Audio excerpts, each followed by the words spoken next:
Tras una larga y grandiosa espera, hoy continuaré presentando más casos terribles, atemorizantes y terroríficos. El día de hoy no me andaré con muchos rodeos. Os traeré la horrible y rocambolesca historia de Tsutomu Miyazaki, apodado como el asesino otaku, o el asesino de la niña pequeña. Os presentaré uno de los mayores asesinos de la historia de toda Japón, que practicó tanto pederastia, secuestro y hasta necrofilia con varias niñas pequeñas e indefensas. Sin mucho más que añadir, apaga las luces, toma asiento y prepárate para conocer el caso de Tsutomu Miyazaki, el asesino otaku. Tsutomu nació un 21 de agosto de 1962 en Saitama, una parte de la gran ciudad de Tokio. Por lo general, la mayoría de psicópatas, asesinos en serie y criminales nacen en familias desestructuradas, con problemas, apartadas de la sociedad y sumidas en la más cruda y real miseria. Pero en el caso de Miyazaki no ocurrió de esa manera. Su padre era dueño de una imprenta y se crió en una familia bastante normal. Además, tenía dos hermanas pequeñas y su infancia no se caracterizó por ser cruel o despiadada, excepto por un pequeño defecto que lo carcomería de por vida. Al haber nacido prematuro, carrearía con una deformidad en las dos manos, teniendo unidas la muñeca y el brazo, impidiéndole de esta manera poder mover la mano sin la previa ayuda del resto del antebrazo.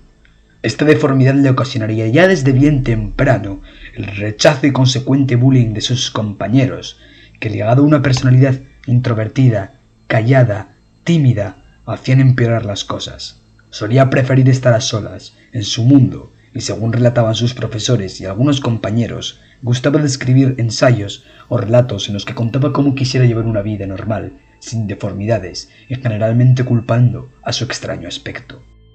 Gracias a esta personalidad tímida, retraída e introvertida, Tsutomu durante gran parte de su época estudiantil logró obtener muy buenas notas. Dedicaba 2 horas diarias al estudio constante, le hizo poder acceder a una promoción de secundaria como el primero. Pero drásticamente, en su etapa por el instituto, comenzó a bajar su rendimiento académico, a niveles increíbles. Pasó de ser un estudiante brillante a uno mediocre y de malas notas. Gracias a su nivel y comprensión del inglés tan bueno, le permitió presentarse a las candidaturas de entrada a la Universidad de Meiji, una de las más prestigiosas de todo el país. Pero su pasión por los estudios quedó detenida y reemplazada por su otra gran pasión, el mundo del anime y el manga. Por ello, decidió dedicar más tiempo a consumir todo tipo de series anime y a dibujar cómics que al propio estudio, hecho que le hizo quedar en los últimos puestos de acceso a la universidad. Se tuvo que conformar con una formación profesional en fotografía, y en 1983 comenzó a trabajar como técnico en una empresa de un amigo de su padre. A pesar de los problemas que llevó arrastrando durante toda su vida, su familia, aunque no lo comprendía, intentaba tratar con él regalándole cosas materiales. Su padre le intentó contemplar comprándole un coche, aunque Tsutomu siempre se quejaba, alegando que reemplazaban su amor por cosas materiales. Según él, su abuelo era el único que le entendía y le enseñaba valores éticos y de vida.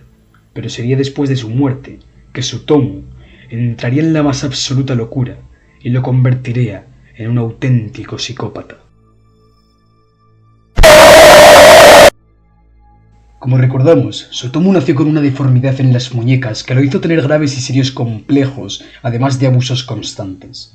Esto lo hizo aislarse del mundo. Sus padres, hermanas, compañeros y la gente en general lo solía rechazar.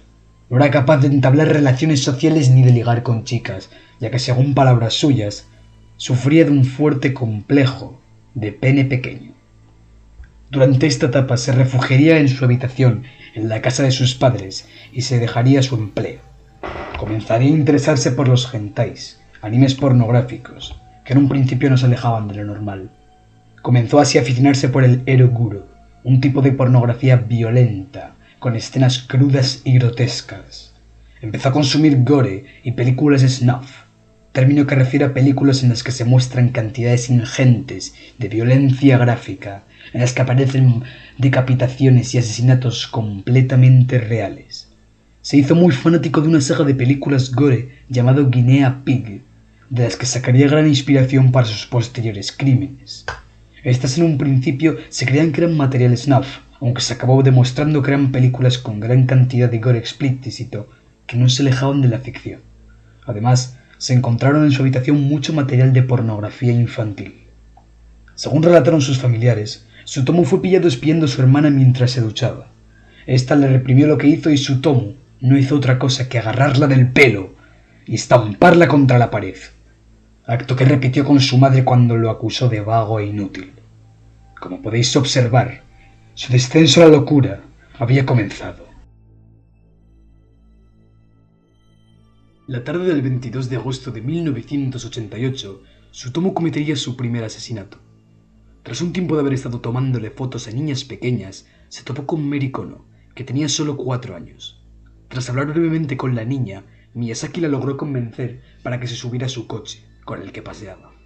La niña, con ganas de refrescarse por el calor, accedió de inmediato, para no volver jamás. Tsutomu se la llevó a una zona boscosa y tras un breve paseo la estranguló hasta la muerte. Luego tomó el cuerpo de la pobre niña, lo desnudó y mantuvo relaciones sexuales con el cadáver. Tiró el cuerpo y se llevó las prendas de la niña consigo. Relató posteriormente que más que arrepentimiento, sintió un verdadero placer y atracción por abusar y matar a niñas pequeñas. Los padres de la pobre niña se alertaron por la desaparición de su hija y avisaron a la policía, que poco o nada pudo hacer para encontrarla a la pequeña. Meses más tarde, el 3 de octubre de ese mismo año, Tsutomu planeó un nuevo asesinato. Esta vez se topó con la pequeña Masami Yoshikawa, de tan solo 7 años de edad. Repitiendo el mismo modus operandi de la anterior vez, la secuestró sin dificultad y se la llevó hasta el lugar donde hacía tan solo 2 meses había asesinado a Mary. La estranguló y violó el cadáver. Se llevó la ropa y enterró el cadáver junto a la niñita de 4 años, la cual estaba en un estado de descomposición.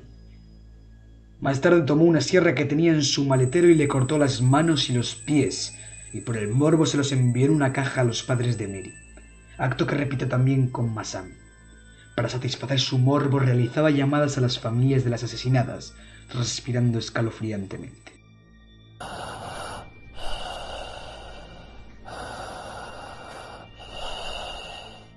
El 12 de diciembre secuestraría a la pequeña Erika Namba, ya con más confianza, y le sacaría varias fotos desnuda.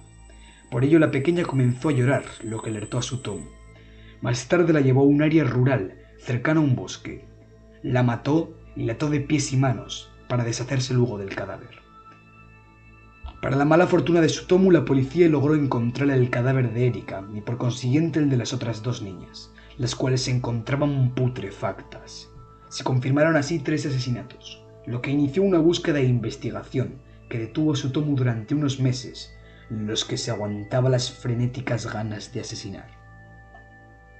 Fue pillado fotograficando a una pequeña y logró huir. Poco tiempo después cometería el más atroz de sus crímenes. El 6 de junio de 1989 secuestraría a Ayako Nomoto, de 5 años, a la cual metió en el maletero de su coche y la llevaría hasta su apartamento. La asesinó cruelmente, fotografió el cadáver desnudo y abusó sexualmente de él. Se alimentó de partes del cuerpo de la pobre niña y cometió durante días el canibalismo. Fue guardando poco a poco los restos del cuerpo que paulatinamente comenzaban a dejar un fuerte hedor. Decidió así descuartizar el cadáver y se deshizo del torso en un cementerio y de la cabeza en un campo. Conservó las manos y bebió su sangre. Por esto fue apodado como el Drácula humano. Debido a una fuerte paranoia decidió volver a por la cabeza para quemarla junto con el resto de partes del cuerpo que había descuartizado previamente. La policía logró encontrar el torso y se confirmaron así 4 asesinatos. El 23 de julio de 1989 intentó un nuevo asesinato. Paseaba por la localidad de Hachioji cuando se topó con unas hermanas pequeñas jugando. Las convenció para tomarse fotos desnuda y cuando Tsutomu introducía el lente de la cámara en la vagina de la menor, fue descubierto por el padre de la pequeña. Miyazaki logró huir, pero dejó su coche en el lugar. Horas después y sin motivo aparente, volvió al lugar para recoger su coche. La policía, que se encontraba en el lugar tras la denuncia del padre, emboscó a Tsutomu y lo arrestaron por acto indecente en contra de la vida de una menor. Más tarde la policía registró su apartamento, donde encontraron cientos de cintas con contenido gore, snuff y de pornografía infantil, junto con las fotografías de los cadáveres de las pequeñas a las que había asesinado. Más tarde, Tsutomu se declararía culpable de los 4 asesinatos anteriores y fue diagnosticado con esquizofrenia extrema y desorden de personalidad. Fue condenado por el asesinato de 4 niñas, de abuso sexual a menores, conducta indecente y pasaría entre rejas hasta el 17 de junio de 2008, año de su ejecución por medio de la horca.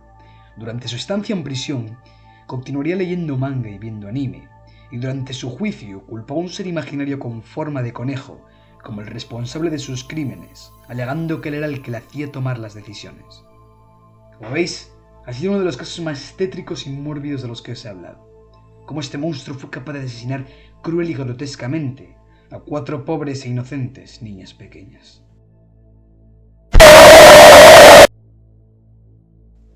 Y hasta aquí el vídeo de hoy, espero que os haya gustado. Si es así, por favor, agradecería muchísimo que le dierais un like y que os suscribierais para más vídeos como estos. Y nada, sin mucho más que añadir, muchísimas gracias por ver el vídeo y hasta pronto.